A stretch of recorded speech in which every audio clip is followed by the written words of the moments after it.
Je vous invite à la prière.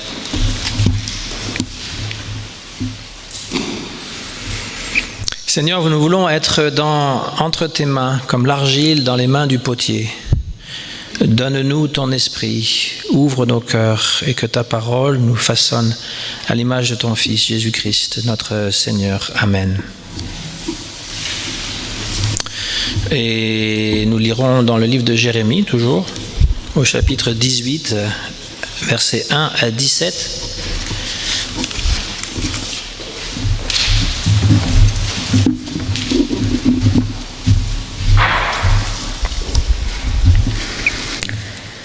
Israël est dans la main de l'Éternel comme le vase dans la main du potier. La parole qui fut adressée à Jérémie de la part de l'Éternel qui disait « Lève-toi et descends à la maison du potier, et là je te ferai entendre mes paroles. » Et je descendis à la maison du potier, et voici, il faisait un ouvrage sur le tour. Et le vase qu'il faisait fut manqué, comme cela arrive avec l'argile dans la main du potier. Et il recommença et fit un autre vase, comme il plut aux yeux du potier de le faire. Et la parole de l'Éternel me fut adressée en disant « Ne puis-je pas faire de vous comme fait ce potier de maison d'Israël, déclare l'Éternel. Voici comme est l'argile dans la main du potier, ainsi vous êtes dans ma main, maison d'Israël. Au moment où je parle d'arracher et de démolir et de détruire au sujet d'une nation et au sujet d'un royaume, si cette nation au sujet de laquelle j'ai parlé se détourne du mal qu'elle a fait, je me repentirai du mal que je pensais à lui faire. Mais au moment où je parle de construire et de planter au sujet d'une nation et au sujet d'un royaume, si elle fait ce qui est mal à mes yeux pour ne pas écouter ma voix, je me repentirai du bien que j'avais dit de vouloir lui faire. Et maintenant, parle donc aux hommes de Juda et aux habitants de Jérusalem en disant « Ainsi, dit l'Éternel, voici, moi je prépare un malheur contre vous et je forme un projet contre vous. Revenez donc chacun de sa mauvaise voie et rendez bonnes vos voies et vos actions. » Mais ils disent « Rien à faire, car nous marchons suivant nos pensées et chacun de nous fera selon l'obstination de son mauvais cœur. » Israël oublie l'Éternel. C'est pourquoi, ainsi, dit l'Éternel, demandez donc aux nations qui a entendu de telles choses. La Vierge d'Israël a fait quelque chose de très horrible. La neige du Liban abandonnerait-elle le rocher du champ? Ou les eaux fraîches et courantes qui viennent de loin tariraient-elles? Car mon peuple m'a oublié. Il brûle de l'encens aux vaines idoles, et on les a fait trébucher dans leur voie, les sentiers anciens pour marcher sur les sentiers d'une voie non préparée. Pour faire de leur pays un lieu dévasté, un sujet de moquerie perpétuelle. Quiconque passera à côté sera stupéfait et hochera la tête. Comme par le vent, je les disperserai devant l'ennemi. Le jour de leur calamité, je leur tournerai le dos et non la face.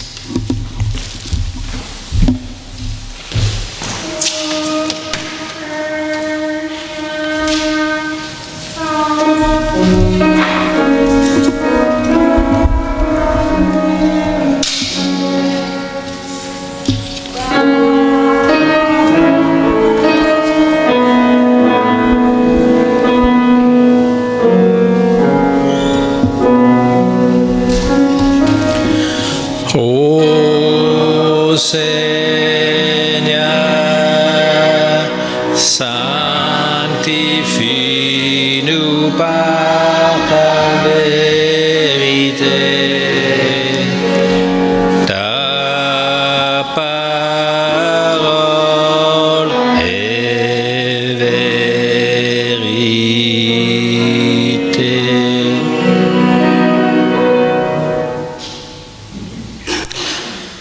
Alors nous sommes toujours dans la lecture du livre de Jérémie. Là nous revenons un peu en arrière. Au chapitre 18, c'est pour souligner les gestes prophétiques. En fait, plusieurs prophètes ont fait des gestes qui sont un peu surprenants pour les gens, c'est lorsque la parole ne passe plus, lorsque la conversation est brisée, eh bien, le prophète se met à donc avoir un geste. Il en a eu plusieurs. Il a eu par exemple, Dieu lui a dit d'acheter une très belle ceinture en lin et ensuite de la plonger dans une rivière et de la laisser là. Et plusieurs semaines ont passé et Dieu lui a dit va récupérer la ceinture, mais quand il la récupère, elle est toute pourrie. Et donc il dit, parce qu'il y a l'interprétation du geste symbolique, il dit voilà, vous étiez, vous Israël, le peuple d'Israël, vous étiez comme ma ceinture, a dit Dieu, c'est-à-dire très proche de moi. Mais vous vous êtes éloigné de moi et donc vous avez commencé à pourrir. Et donc je me suis obligé de me détacher de vous. C'est aussi un symbole amoureux, n'est-ce pas? La proximité et puis la relation qui pourrit et qui met à distance. Il y a aussi le célibat de Jérémie. Dieu lui demande de ne pas se marier, avoir des enfants, comme c'est le cas pour tous les bons juifs pratiquants. C'est une bénédiction que d'être marié avec des enfants. Et c'est le seul cas dans la Bible de quelqu'un qui prend le vœu d'un célibat. Et non pas par ascèse, pour montrer, voilà, je me contrôle, et voilà. C'est plutôt pour montrer, voilà ce qui va vous arriver. Si vous continuez dans vos voies, eh bien, le pays sera dévasté, envahi par l'envahisseur, et vous serez comme moi, sans épouse ou sans mari, parce qu'ils auraient tous été tués, et sans enfants non plus. Ça, le geste, ce geste-là, le prophète Osée avait aussi osé le faire, c'est-à-dire qu'il s'était marié mais à une prostituée. Et il avait appelé tous ses enfants mal aimés de Dieu, ou Dieu me rejette, etc.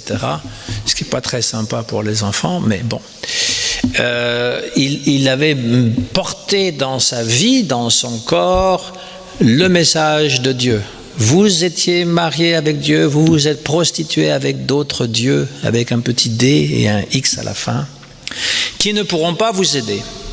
Vous m'avez rejeté, c'est moi que vous avez rejeté. Le prophète imite donc ce que Dieu ressent. Il est le porte-parole d'un Dieu qui se veut proche des êtres humains et qui va souffrir d'être rejeté par les êtres humains, par son peuple, dit-il. Un autre geste symbolique, c'est ce passage que nous voulons de lire, la cruche brisée ou le pot brisé ou le vase, qu'importe la traduction. Vous avez peut-être eu l'occasion de voir comment on fait des vases ou des pots en terre. Il fut une époque où on apprenait même ça à l'école, comment on façonnait, puis on fait un petit truc, on le met dans le four, etc. Moi, à chaque fois, ça craquait, mais c'est pas grave, c'était juste pour nous montrer comment ça marchait, n'est-ce pas? Et donc là, Dieu lui dit, va chez l'artisan, chez le potier qui fait des pots, un autre mot pour vase, pot, cruche, bon, voilà. Et il rate donc, même quand on est professionnel, on peut rater le pot.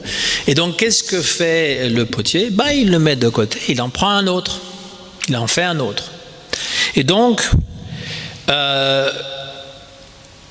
Jérémie va donc acheter une cruche, un pot, un vase, qu'importe, en terre, l'amène à Ben-Hémon. C'est en fait un endroit où on faisait des sacrifices autrefois humains. On offrait le premier de ses enfants au dieu Moloch. Ça existe dans toutes les traditions, sacrifier quelque chose qui nous est cher pour pouvoir apaiser la divinité, pour qu'elle soit clémente avec nous. Et donc, il va là, il prend le pot et il le lâche. Là, c'est un endroit, en fait, on ne fait plus de sacrifice humain, mais il y a des immondices qui sont là. C'est pas loin de Jérusalem. Quand vous allez à Jérusalem, vous voyez encore cette vallée, on l'appelait en fait la vallée de la Géhenne, et le mot est resté pour désigner en fait la vallée de la mort, parce qu'il y avait des ossements, on brûlait des choses, ça sentait pas bon. Et lui, il va là, il convoque les gens de la ville et il lâche son pot qui se brise. Les gens de la ville disent encore une excentricité de ce Jérémie. Ça n'en finira jamais avec ces bizarreries. Mais là, il explique le geste. Il dit, Dieu vous a façonné avec la glaise. Ça rappelle un petit peu quand Dieu façonne l'être humain, Adam, il souffle dessus, ça devient une personne vivante. Mais là, il vous a façonné tous ensemble, votre peuple, le peuple de Dieu, Israël. Mais vous êtes, en fait, vous ne servez à rien. Et donc, on peut disposer de vous, il peut disposer de vous, le pot va casser et il va en choisir un autre. Alors évidemment, ils n'apprécient pas trop ce genre d'allusion. Mais il faut toujours ne pas oublier que le prophète n'est pas quelqu'un qui annonce ses propres conclusions. Il entend réellement la parole de Dieu et il la répète, il est le porte-parole de... Voilà. Parce qu'à certains moments, Jérémie exprime son opinion. Hein? Et c'est d'ailleurs le 4e geste symbolique qu'il fait.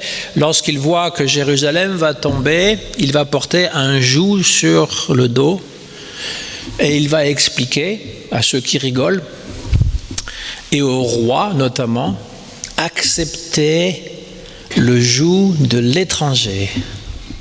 Acceptez que Babylone, qui domine le monde, vous demande d'être assujetti et vous serez épargnés. Alors évidemment, on va le dire que c'est un traître, qu'il est en train de dire qu'il faut se soumettre à l'autorité. Et il va être enfermé en prison. Quelqu'un qui s'est trompé d'heure, je pense. Hein. Cette dame a dû se tromper d'heure. Et donc, il va expliquer aussi en disant que c'est sa propre opinion que le roi mène une mauvaise politique. Au lieu de combattre Nabucodonosor, je connais quelqu'un qui a appelé son fils comme ça. C'est lourd à porter aussi, hein, et c'est difficile à prononcer. Nabucodonosor, n'est-ce pas? Donc le souverain qui était à Babylone. Il dit bien, c'est mon opinion, mais je pense que le roi mène une mauvaise politique, qu'il vaut mieux se soumettre à lui et garder le pays, parce que sinon il va vous envahir, il va vous détruire, parce que Dieu me l'a dit ça, donc c'est une conclusion. Et le roi ne l'écoute pas, et puis finalement, et c'est exactement ce qui arrive, non seulement ils envahissent le pays, mais ils détruisent le temple, l'endroit le plus sacré à Jérusalem, ils détruisent le temple. Il va poser encore un autre geste symbolique après la déportation à Babylone. En fait, lui n'a pas été déporté, il reste encore dans le pays et il achète un champ qui est en Israël, mais occupé par les Babyloniens. Ça semble absurde comme geste, mais il est en train de signifier que vous reviendrez. Ce qui maintenant est la propriété de l'étranger, des étrangers, vous reviendrez des terres lointaines et vous reviendrez habiter là. Parce que le prophète, en fait, n'annonce pas que la destruction, il annonce aussi la reconstruction. Alors d'abord, les gestes prophétiques, ce sont des procédés de communication quand la communication ne passe plus. D'ailleurs, nous faisons aussi ça. Quand on ne se fait plus entendre, parfois on fait des signes de la main, et des signes très grossiers, n'est-ce pas? Mais on peut comprendre ce qui est dit, n'est-ce pas? Et donc, les gestes prophétiques sont des gestes à deviner, mais la parole accompagne le geste, c'est-à-dire qu'il va expliquer pourquoi il fait ça, parce que ça étonne, bien sûr, ça étonne. Et c'est pour renouer en fait la parole. Tous les problèmes que nous vivons avec nos semblables, la plupart des problèmes en tout cas, c'est justement quand la communication est brisée.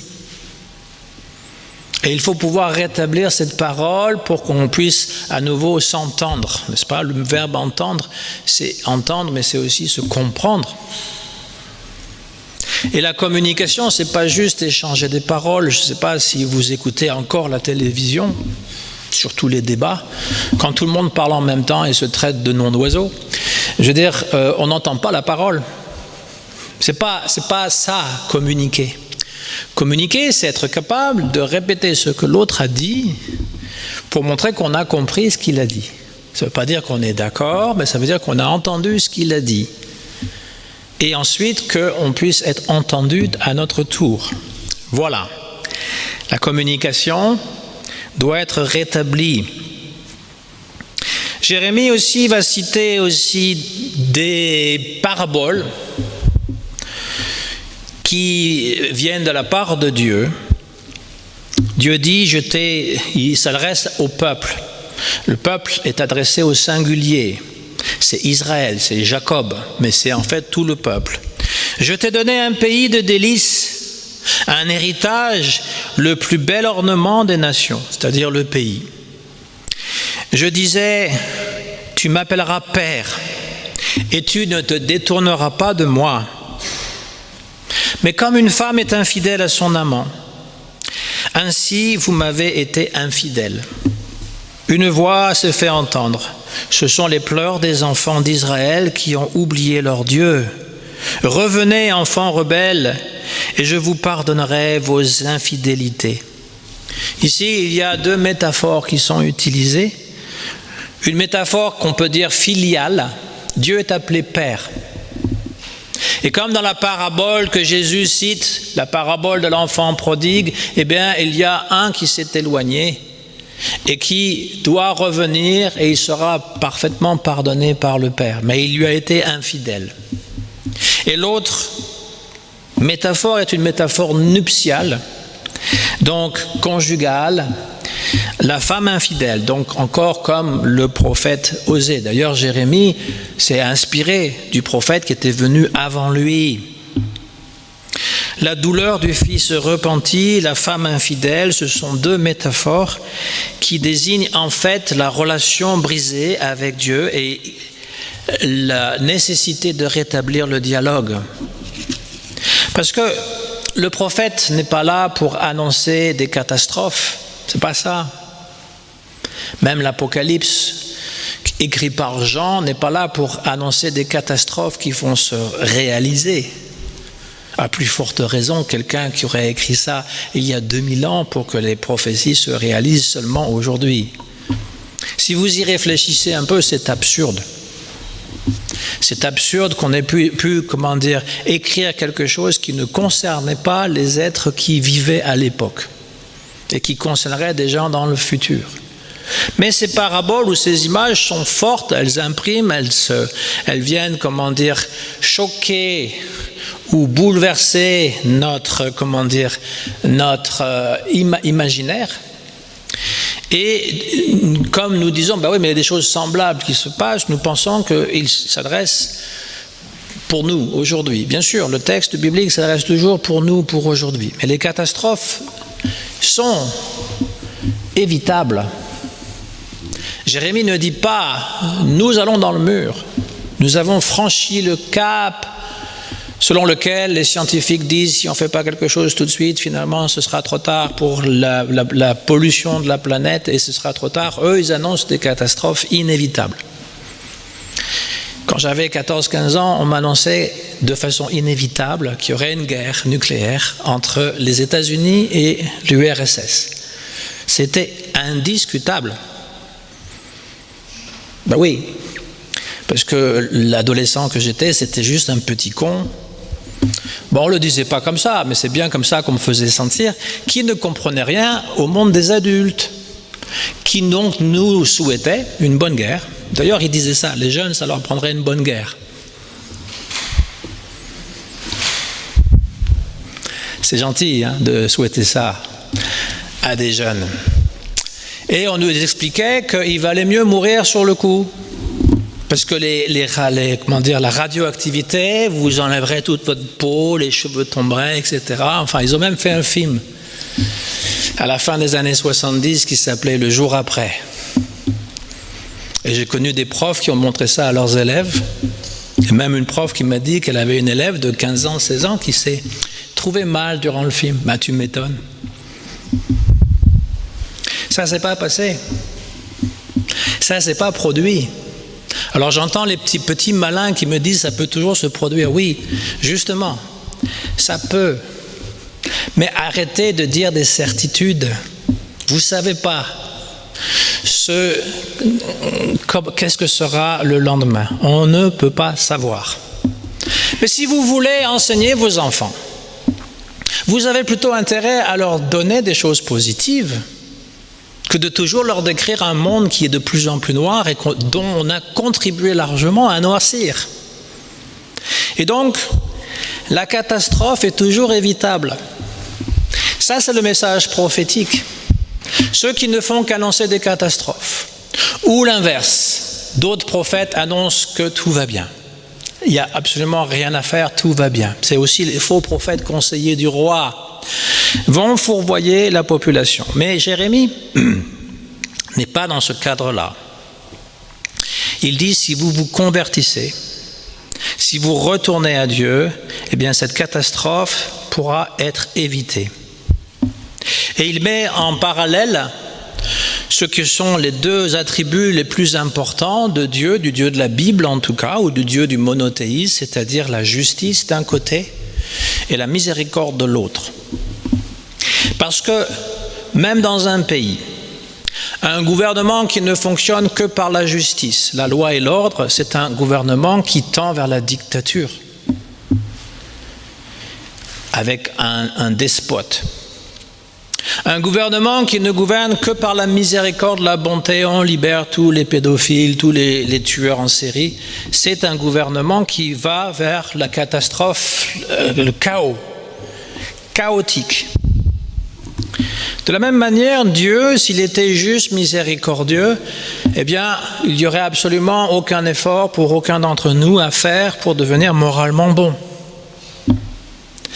Et s'il était juste la justice, Dieu le juge, eh bien ce serait un Dieu tyrannique. Alors je sais bien que ces deux visions de Dieu parfois sont celles de certains chrétiens, de certains croyants. Dieu est uniquement miséricorde, uniquement justice, mais en fait, dans la Bible, il y a une alternance des deux. Dieu, et c'est très intéressant parce qu'il demande aux gens de se convertir, c'est-à-dire par la repentance. Mais lui aussi le dit au verset 9.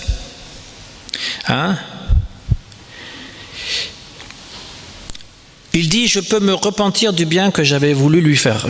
Mais il dit aussi, je peux me repentir du mal que je voudrais lui causer. C'est-à-dire que si vous êtes en dialogue avec moi, moi je répondrai. Mais si vous m'ignorez, eh bien voilà où vous allez. La religion est critiquée par Jérémie, qui ose d'ailleurs remettre en cause les choses les plus sacrées, parce que soit elle tombe dans une espèce de laxisme, dans une espèce d'acceptation, on va adorer toutes sortes de dieux différents, c'est-à-dire des dieux qui n'ont pas donné les commandements que Dieu a donnés à son peuple. Et c'est aussi la critique moderne, on va dire, de gens qui passent d'une religion à l'autre sans arrêt. Il y a des gens comme ça. Un jour ils sont bouddhistes, le lendemain ils sont hindous, le lendemain ils sont chrétiens catholiques, après protestants, après chrétiens athées, je ne sais pas, mais ils n'arrêtent pas de changer, c'est toujours une espèce de girouette selon le vent qui souffle, etc. Il n'y a pas de stabilité, et ça c'est donc un défaut d'être trop laxiste. Et puis l'autre, c'est la fierté de la religion. Il n'y a que ma religion qui est la vraie. Non seulement ma religion, mais ma dénomination, ma petite église, nous sommes les seuls à être sauvés et on va l'annoncer fièrement. Alors, c'est un peu la situation à Jérusalem. Les gens pensent, on a le temple, un grand temple, 10 000 personnes à son service. On a Jérusalem, la terre sacrée, la terre promise. Et puis nous sommes le peuple élu. Ta-da-ta-ta. Et nous avons même le nom, imprononçable, mais quand même. Que fait Jérémie? Il dit, votre temple va être détruit, Jérusalem sera mise à sac, vous n'aurez plus de terre promise, vous serez déportés ailleurs, et même votre soi-disant élection ne vaudra plus rien. Un jour, ce sera la Torah écrite dans le cœur qui prévaudra, et même les étrangers auront droit, parce que, en fait, c'était le devoir du peuple élu d'annoncer ce Dieu unique à toute la terre. Ce sont les chrétiens qui l'ont fait. Alors, il y a eu aussi des ratés de l'histoire. Évidemment, il y a eu beaucoup de persécutions du peuple juif qui leur a empêché de faire ça, mais quand même, Jérémie annonce 6 siècles avant Jésus ce que Jésus dira aussi. Détruisez ce temple et je le reconstruirai en 3 jours. Ça ne sert à rien de dire que vous êtes des fils d'Abraham. Même les pierres peuvent être désignées comme fils d'Abraham. Celui qui fait la volonté de mon Père, c'est lui qui est vraiment fils d'Abraham.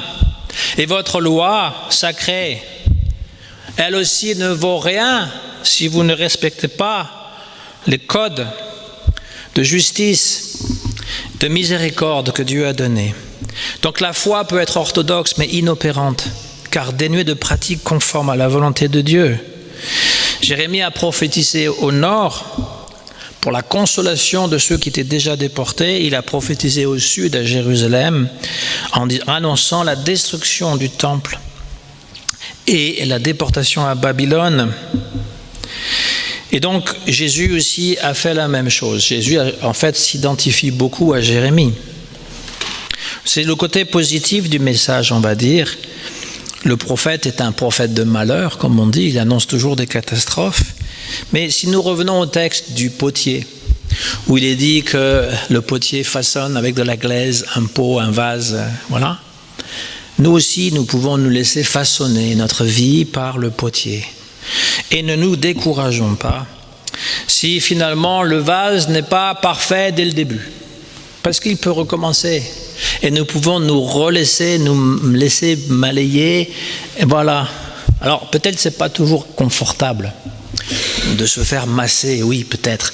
Mais après quand on nous met au four, c'est quand même un peu désagréable. Mais une fois qu'on a été cuit, n'est-ce pas? Oui, mais c'est ce qu'ils disent au tribunal. Vous êtes cuit quand votre avocat n'est pas cru.